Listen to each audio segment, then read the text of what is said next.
দলে যোগদান করেছেন, আমরা আপনাদেরকে সহযোগিতা করতে চাই, আপনাদেরকে সহযোগিতা করব এবং আপনারাও আপনাদের যে অভিজ্ঞতা এবং আপনাদের যে স্পৃহা থাকে সেই স্পৃহার মধ্য দিয়ে দল এবার যাকে মনোনীত দেবে, আমরা মনে করি যে দল এখানে একজন ভালো প্রার্থীকে মনোনীত করবে এবং আমরা সেই প্রত্যাশা অনুযায়ী আমরা প্রার্থীকে নিয়ে আমরা অলরেডি মাঠে নেমেছি। আমরা দারুণভাবে সারা পাচ্ছি, মানুষ ধানের সাথে ভোট দেওয়ার জন্য অপেক্ষা সেই ভোটটাকে একত্রিত করে এবং এখানে আপনাদের বড় ভূমিকা আছে, যে কথাটি আমার না বললেই নয়।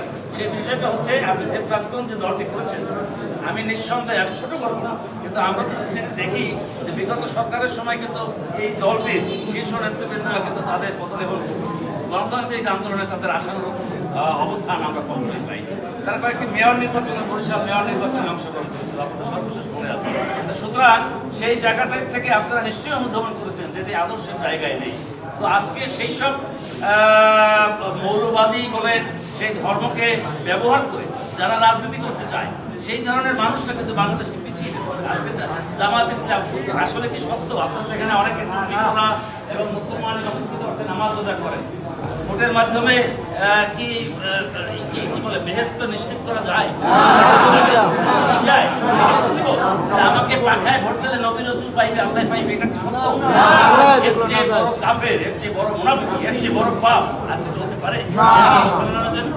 সুতরাং এই ধরনের ভণ্ডামিতে যে সমাজের যে ধরনের ধর্মকে, আমাদের এখানে আমরা ধর্মপ্রিয় মানুষ, আমরা ধর্মের প্রতি যথেষ্ট আমরা শ্রদ্ধাশীল, সেইটাকে ব্যবহার করে মানুষকে কিন্তু নানা রকমের ধর্মের নামে যেভাবে বিভ্রান্তি ছড়ায়, সেটিকে আপনাদেরকে রুখে দিতে হবে।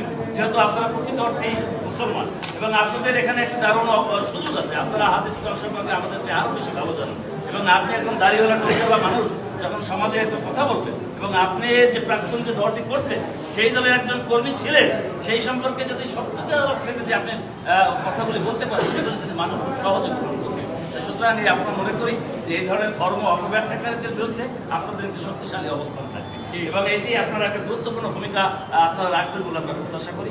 যে দলে আজকে আপনারা যোগদান করেছেন, আমি উপজেলা বিএনপি সকলের তরফ থেকে, উপজেলা বিএনপির তরফ থেকে, উপজেলা নজরুল ইসলাম মোল্লার পক্ষ থেকে সহ আমি আমার দলের ভারপ্রাপ্ত চেয়ারম্যান মাননীয় চেয়ারপারসন দেশটি বেগম খালেদা জি এবং ভারপ্রাপ্ত চেয়ারম্যান জনাব তারেক রহমানের তরফ থেকেও আপনাদেরকে আন্তরিক অভিনন্দন এবং কৃতজ্ঞতা জানাই এবং সাধুবাদ জানাই। এবং আজকের এই যোগদান অনুষ্ঠানটা আমরা আমাদের কেন্দ্রে পৌঁছে দেবো এবং বলবো যারা আজকে এই আয়োজন করেছে, বিশেষ করে যারা ফখরুল সহ যারা আপনাদেরকে উদ্বুদ্ধ করেছে, তাদেরকেও সকলে একসাথে কাজ করবো এবং আমরা যে চ্যালেঞ্জ করে নিয়েছি যে আগামী নির্বাচনে ধানের শেষকে বিজয়ী করতে আমরা একটা হয়েছি, সেই চ্যালেঞ্জে আপনারা আমাদের সহযোদ্ধা হিসেবে কাজ করবেন এবং গুরুত্বপূর্ণ ভূমিকা রাখবেন। আমি আবারও আপনাদের প্রতি কৃতজ্ঞতা ধন্যবাদ জানিয়ে আমার সবকিছু বক্তব্য করছি। আল্লাহ হাফেজ।